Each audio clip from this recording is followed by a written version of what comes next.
Hello, good morning. ഇന്ന് teacher മലയാളമാണ് എടുക്കാൻ പോകുന്നത്. ഓക്കെ, മലയാളത്തിൽ ഇപ്പോൾ നമ്മൾ 7 പാഠം വരെ എടുത്തിട്ടുണ്ട് അല്ലേ. അപ്പോൾ 7ാമത്തെ പാഠം എന്താണ്? ഒരു കവിതയായിരുന്നു അല്ലേ, ഒരു ചെറിയൊരു കവിത. ഓക്കെ, അപ്പോൾ ഇന്ന് നമ്മൾ 8ാമത്തെ പാഠമാണ് എടുക്കാൻ പോകുന്നത്. 8ാമത്തെ പാഠം ഒരു സ്റ്റോറിയാണ്. ഓക്കെ, അപ്പോൾ ഇനി എല്ലാവരും ടെക്സ്റ്റ് ബുക്കിൽ പേജ് നമ്പർ 28 എടുത്തോ? Page number 28. പാഠം 8, ദൈവത്തെ കണ്ടു. എന്താണ് പാഠത്തിൻ്റെ പേര്? ദൈവത്തെ കണ്ടു. ആരാണ് ദൈവത്തെ കണ്ടത്? അപ്പോൾ നമുക്ക് വായിച്ചു നോക്കിയാൽ ആരാണ് കണ്ടതെന്ന് മനസ്സിലാവും. ഓക്കെ, അപ്പോൾ ടീച്ചർ വായിക്കുന്നതിനോടൊപ്പം ശ്രദ്ധിച്ചിരിക്കുക, നിങ്ങളുടെ ടെക്സ്റ്റ് ബുക്കിൽ നോക്കിയിരിക്കുക. ഓക്കെ, അപ്പോൾ ടീച്ചർ ഓരോ പാരഗ്രാഫായിട്ട് വായിച്ചു തരാം. പാഠം 8, ദൈവത്തെ കണ്ടു. ജോസഫിന് ഒറ്റ ആഗ്രഹം മാത്രമേ ഉണ്ടായിരുന്നുള്ളൂ. ഒരു പ്രാവശ്യം ദൈവത്തെ കാണണം. ഒറ്റ പ്രാവശ്യം. ദുഃഖം പറയാനോ ഒന്നും ചോദിക്കാനോ അല്ല, ഒന്ന് കാണണം, അത്രമാത്രം. ജോസഫ് എപ്പോഴും ആവശ്യപ്പെട്ടിരുന്നതും ഇതുതന്നെ. ജോസഫിന് ബന്ധുക്കളോ സ്വന്തക്കാരോ ഇല്ല. അവൻ എന്തു പണിയും ചെയ്യും, ആരോടും വെറുപ്പുമില്ല. നല്ലതേ ചിന്തിക്കൂ, കള്ളം പറയുകയില്ല, ജോലിയിൽ കള്ളത്തരം കാണിക്കുകയുമില്ല. കഴിയുന്നത്ര സഹായം ആർക്കും ചെയ്യും. ഒരു നാൾ അത്താഴം കഴിഞ്ഞ് ജോസഫ് പ്രാർത്ഥിച്ചു. പ്രാർത്ഥന കഴിഞ്ഞ് ജോസഫ് ഉറങ്ങി. ഉറക്കത്തിൽ ഇങ്ങനെ കേട്ടു. എന്താ കേട്ടത്? നമുക്കത് അടുത്ത പാരഗ്രാഫിൽ നോക്കാം. ഓക്കെ, അപ്പോൾ ഇതിലെന്താ പറയുന്നത്? ജോസഫിന് ഒരാഗ്രഹമുണ്ട് അല്ലേ. എന്താണ്? ദൈവത്തെ കാണണം. എന്താണ്?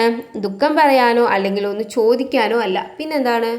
ഒന്ന് കാണണം, അത്രമാത്രം. ജോസഫ് എപ്പോഴും ആവശ്യപ്പെട്ടത് എന്താണ്? ദൈവത്തെ കാണണം എന്നുള്ളതാണ്. ഓക്കെ, ജോസഫിന് ബന്ധുക്കളോ സ്വന്തക്കാരോ ആരുമില്ല. അവൻ എന്ത് പണിയും ചെയ്യും. ജോസഫ് എല്ലാ പണിയും ചെയ്യും, ആരോടും എന്തില്ല, വെറുപ്പില്ല. നല്ലതേ ചിന്തിക്കൂ, കള്ളം പറയുകയില്ല, കള്ളത്തരം ജോലിയിൽ കാണിക്കുകയുമില്ല. കഴിയുന്നത്ര സഹായം ആർക്കും ജോസഫ് ചെയ്യും. ഒരു നാൾ അത്താഴം കഴിഞ്ഞിട്ട് ജോസഫ് പ്രാർത്ഥിച്ചു. എന്താണ്? പ്രാർത്ഥന കഴിഞ്ഞ് ജോസഫ് ഉറങ്ങി. എന്താണ് എപ്പോഴും ജോസഫ് പ്രാർത്ഥിക്കാറ്? ദൈവത്തെ കാണണമെന്ന് അല്ലേ. പ്രാർത്ഥന കഴിഞ്ഞ് ജോസഫ് ഉറങ്ങി. ഉറക്കത്തിൽ ഇങ്ങനെ കേട്ടു. എന്താ കേട്ടെന്ന് നമുക്ക് നോക്കാം. എന്താണ്? ജോസഫേ, ഇത് ദൈവവചനം. നാളെ ഞാൻ നിന്റെ വീട്ടിൽ വരും. ജോസഫ് വീടൊരുക്കി കാത്തിരുന്നു. പ്രഭാതം കഴിഞ്ഞു. ഉച്ചയോടടുത്തു. ദൈവം വന്നില്ല. ഉച്ച കഴിഞ്ഞപ്പോൾ വിശന്നു തളർന്ന ഒരു കുട്ടി വീട്ടിൽ കയറി വന്നു. അവൻ ജോസഫിനോട് അല്പം ആഹാരം ചോദിച്ചു. ആഹാരമുണ്ട്, ദൈവത്തിനുള്ളതാണ്, എന്നാലും നിനക്കിത്തിരി തരാം. ഇങ്ങനെ പറഞ്ഞുവെങ്കിലും ആ കുട്ടിക്ക് ജോസഫ് വയറു നിറച്ച് ആഹാരം നൽകി. ഉണ്ടായിരുന്ന ഭക്ഷണം തീർന്നു. ദൈവം വന്നാൽ അയാൾ ധൃതി പിടിച്ച് ആഹാരമുണ്ടാക്കി പിന്നെയും കാത്തിരുന്നു. അധിക നേരം കഴിഞ്ഞില്ല. എന്താണെന്ന് നമുക്ക് അടുത്ത പാരഗ്രാഫിൽ നോക്കാം. ഓക്കെ, അപ്പോൾ എന്താണ് ഇതിൽ പറയുന്നത്? ജോസഫേ, ഇത് ദൈവവചനം. എന്താണ് ദൈവവചനം പറഞ്ഞാൽ? ദൈവം അവനോട് പറഞ്ഞു. എന്താണ് പറഞ്ഞത്? നാളെ ഞാൻ നിന്റെ വീട്ടിൽ വരും. ആര്? ദൈവം അല്ലേ. നാളെ ഞാൻ നിന്റെ വീട്ടിൽ വരും. ജോസഫ് വീട്ടിൽ വരും എന്ന് പറഞ്ഞപ്പോൾ എന്താണ്? ജോസഫ് വീടൊരുക്കി പറഞ്ഞാൽ ദൈവത്തിന് വേണ്ടി ഭക്ഷണങ്ങളെല്ലാം ഒരുക്കി. എന്നിട്ട് ദൈവത്തിന് വേണ്ടി കാത്തിരുന്നു. ഭക്ഷണം കഴിക്കാതെ ദൈവത്തിന് വേണ്ടി കാത്തിരുന്നു. എന്നിട്ടോ പ്രഭാതം കഴിഞ്ഞു. പ്രഭാതം കഴിഞ്ഞു എന്നാൽ എന്താണ്? രാവിലത്തെ ഭക്ഷണത്തിന് നേരമൊക്കെ കഴിഞ്ഞു. ഉച്ചയോട് അടുത്തു. ദൈവം വന്നില്ല. ഉച്ച കഴിഞ്ഞപ്പോൾ വിശന്നു തളർന്ന ഒരു കുട്ടി വീട്ടിൽ കയറി വന്നു. ഒരു കുട്ടി വീട്ടിൽ കയറി വന്നു. അവൻ ജോസഫിനോട് അല്പം ആഹാരം ചോദിച്ചു. ആഹാരമുണ്ട്, ദൈവത്തിനുള്ളതാണ്, എന്നാലും നിനക്കിത്തിരി തരാം. ആ കുട്ടിക്ക് ഇത്തിരി തരാമെന്ന് ആര് പറഞ്ഞു? ജോസഫ് പറഞ്ഞു. ഇങ്ങനെ പറഞ്ഞുവെങ്കിലും ആ കുട്ടിക്ക് ജോസഫ് വയറ് നിറച്ച് ആഹാരം നൽകി. എന്നിട്ടോ ഉണ്ടായിരുന്ന ഭക്ഷണം തീർന്നു. ഇനി അഥവാ ദൈവം വന്നാലോ എന്ന് കരുതി ജോസഫ് ധൃതി പിടിച്ച് ആഹാരമുണ്ടാക്കി പിന്നെയും കാത്തിരുന്നു. അധിക നേരം കഴിഞ്ഞില്ല. നമുക്ക് അടുത്ത പാരഗ്രാഫ് എന്താണെന്ന് നോക്കാം. നരച്ച് കൂനിയായ ഒരു വൃദ്ധ ജോസഫിൻ്റെ വീട്ടിലേക്കു കയറി വന്നു. വല്ലാത്ത വിശപ്പ്. ഇന്നലെയും ഒന്നും കഴിച്ചില്ല. പല വീടുകൾ കയറിയിറങ്ങി. ആരും ജലപാനം തന്നില്ല. ഒരടി നടക്കാൻ വയ്യ. എന്തെങ്കിലും തരുമോ? ജോസഫ് പിന്നെ ഒന്നും ആലോചിച്ചില്ല. അവർക്കു ഭക്ഷണം നൽകി. സൂര്യൻ താണു സായാഹ്നമായി. പിന്നെയും ഭക്ഷണമുണ്ടാക്കി ദൈവത്തെ കാത്തിരുന്നു. ദൈവത്തെ പ്രതീക്ഷിച്ച് ജോസഫ് മടുത്തു. ദൈവം വന്നില്ല. രാത്രി വന്നു. അന്ന് ജോസഫ് ഒന്നും കഴിച്ചില്ല. കഴിക്കാൻ മനസ്സ് വന്നില്ല. ആ തിണ്ണയിൽ തന്നെ ജോസഫ് കിടന്നു. ക്ഷീണം കൊണ്ട് ഉറങ്ങിയതറിഞ്ഞില്ല. അന്നു രാത്രിയിൽ ജോസഫ് സ്വപ്നത്തിൽ പ്രകാശനടുവിൽ ദൈവത്തെ കണ്ടു. ജോസഫ് ചോദിച്ചു, ദൈവമേ, ഞാൻ കാത്തിരുന്നല്ലോ, എന്തേ വന്നില്ല? ജോസഫേ, ഞാൻ വന്നിരുന്നു. ഒന്നല്ല, 2 പ്രാവശ്യം. 2 പ്രാവശ്യവും ഞാൻ നിന്റെ ഭക്ഷണം കഴിച്ചു.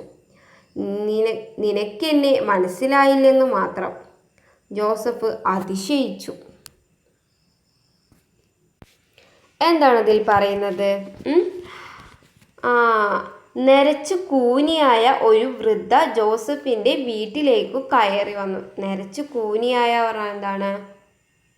ഒരു വയസ്സായ ആൾക്കാരെ കണ്ടിരുന്നു. നല്ല വയസ്സായ ആൾക്കാരെ എങ്ങനെയാണ്? ഇത്തിരി കുമ്പിട്ട് കൊണ്ടില്ലേ, വടിയും കുത്തി നടക്കുന്ന ആൾക്കാരെ നിങ്ങൾ കണ്ടിട്ടില്ലേ? അങ്ങനെ നരച്ചു കൂനിയായ ഒരു വൃദ്ധ ജോസഫിൻ്റെ വീട്ടിലേക്ക് കയറി വന്നു. എന്താണ്? വല്ലാത്ത വിശപ്പ്. ഇന്നലെയും ഒന്നും കഴിച്ചില്ല. അദ്ദേഹം എന്താണ്? ഇന്നലെയൊന്നും ഒന്നും കഴിച്ചില്ല. അപ്പോൾ നല്ല വിശപ്പുണ്ട്. പല വീടുകൾ കയറിയിറങ്ങി. ആരും ജലപാനം തന്നില്ല. ജലപാനം പറഞ്ഞാൽ എന്താണ്? വെള്ളം പോലും തന്നില്ല. ഒരടി നടക്കാൻ വയ്യ. എന്തെങ്കിലും തരുമോ? ജോസഫിനോട് ആ വൃദ്ധയായ ആളെന്ത് പറഞ്ഞു? ഇന്നലെ ഭക്ഷണം കഴിച്ചിട്ടില്ല. വീടുകൾ കയറിയിറങ്ങി. ആരും വെള്ളം പോലും തന്നില്ല. ഇത് കേട്ടപ്പോൾ ജോസഫ് പിന്നെ ഒന്നും ആലോചിച്ചില്ല. അവർക്ക് ഭക്ഷണം നൽകി. പിന്നെന്താണ്? സൂര്യൻ താണു സായാഹ്നമായി. സായാഹ്നമായി പറഞ്ഞാൽ എന്താണ്? സൂര്യൻ താണ് ഇരുട്ടാവാൻ തുടങ്ങി. രാത്രിയാവാൻ തുടങ്ങി. പിന്നെയും ഭക്ഷണമുണ്ടാക്കി ദൈവത്തെ കാത്തിരുന്നു. ഇനി അഥവാ രാത്രി വന്നാലോ എന്ന് കരുതി വീണ്ടും ഭക്ഷണം ഒരുക്കി ദൈവത്തെ കാത്തിരുന്നു. ദൈവത്തെ പ്രതീക്ഷിച്ച് ജോസഫ് മടുത്തു. ദൈവം വന്നില്ല. രാത്രി വന്നു. ദൈവം വന്നില്ല, പക്ഷെ രാത്രി വന്നു. രാത്രിയായി. അന്ന് ജോസഫ് ഒന്നും കഴിച്ചില്ല. ദൈവത്തെ കാത്ത് അന്ന് ജോസഫ് എന്ത് ചെയ്ത്? ഒന്നും കഴിച്ചില്ല. കഴിക്കാൻ മനസ്സ് വന്നില്ല. ആ തിണ്ണയിൽ തന്നെ ജോസഫ് കിടന്നു. ദൈവത്തെ കാത്ത് ഭക്ഷണവും കഴിക്കാതെ കാത്തിരുന്നു അല്ലേ? അതുകൊണ്ട് എന്ത് ചെയ്തു? അദ്ദേഹം കഴിക്കാതെ ആ തിണ്ണയിൽ കടന്നു. പിന്നെന്താണ്? ക്ഷീണം കൊണ്ട് ഉറങ്ങിയതറിഞ്ഞില്ല. രാവിലെ തൊട്ട് രാത്രി വരെ അദ്ദേഹം ഒന്നും കഴിച്ചില്ല. ആ ക്ഷീണം കൊണ്ട് എന്തായി? അയാൾ ഉറങ്ങിപ്പോയി. അന്നു രാത്രിയിൽ ജോസഫ് സ്വപ്നത്തിൽ പ്രകാശനടുവിൽ ദൈവത്തെ കണ്ടു. ആ രാത്രിയിൽ ജോസഫ് സ്വപ്നത്തിൽ എന്താണ്? പ്രകാശത്തിനിടയിൽ ദൈവത്തെ കണ്ടു. ജോസഫ് ചോദിച്ചു, ദൈവമേ, ഞാൻ കാത്തിരുന്നല്ലോ, എന്തേ വന്നില്ല? ജോസഫേ, ഞാൻ വന്നിരുന്നു. ഒന്നല്ല, 2 പ്രാവശ്യം. 2 പ്രാവശ്യം ഞാൻ നിന്റെ ഭക്ഷണവും കഴിച്ചു. നിനക്കെന്നെ മനസ്സിലായില്ലെന്നു മാത്രം. ജോസഫ് അതിശയിച്ചു. എന്താണ് ഇതിൽ പറയുന്നത്? 2 പ്രാവശ്യം വന്നു അല്ലേ? അന്ന് അവിടെ ആരായിരുന്നു 2 പ്രാവശ്യം വന്നത്? ഒരു കുട്ടിയും ഒരു വൃദ്ധയായ ഒരാളായിരുന്നു അല്ലേ വന്നിട്ടുണ്ടായിരുന്നത്. അങ്ങനെ 2 പ്രാവശ്യം വന്നു. 2 പ്രാവശ്യം ഭക്ഷണവും കഴിച്ചു. ഓക്കെ, ഇനി നമുക്ക് അടുത്തതിൽ എന്താണെന്ന് നോക്കാം. അപ്പം നമുക്ക് അടുത്ത പാരഗ്രാഫ് നോക്കാം. ഓക്കെ, എന്താണ് ഇതിൽ പറയുന്നത്? പ്രകാശത്തിൻ്റെ 2 രൂപങ്ങളായി ദൈവം എത്തിയതോർത്ത് അവൻ സന്തോഷിച്ചു. ദൈവം നമ്മുടെ പ്രവൃത്തിയിലാണ്. ജോസഫിന് അത് മനസ്സിലായി. നല്ല ചിന്ത, നല്ല വാക്ക്, നല്ല പ്രവൃത്തി, ഇതാണ് ദൈവം. എന്തായാലും പറയുന്നത്, 2 രൂപങ്ങളായി അന്ന് ജോസഫിൻ്റെ വീട്ടിലേക്ക് വന്നൂലേ. നല്ല വിശന്ന് വലഞ്ഞായിരുന്നു 2 പേരും വന്നത്. 2 പേർക്കും ഇത് ദൈവത്തിന് ഒരുക്കിയതാണ് പറഞ്ഞിട്ട് കൊടുക്കാതിരുന്നോ? ഇല്ല. വിശന്ന് വന്ന ആളാണെന്ന് കരുതി ജോസഫ് ആ ഭക്ഷണം മുഴുവൻ ആ വൃദ്ധയ്ക്കും ആ കുട്ടിക്കും കൊടുത്തു അല്ലേ. ഇത് ദൈവത്തിനുള്ളതാണെന്ന് പറഞ്ഞ് അവരെ പറഞ്ഞയച്ചില്ല, അവർക്ക് ഭക്ഷണം കൊടുത്തു. അപ്പം എന്താണ് വേണ്ടത്?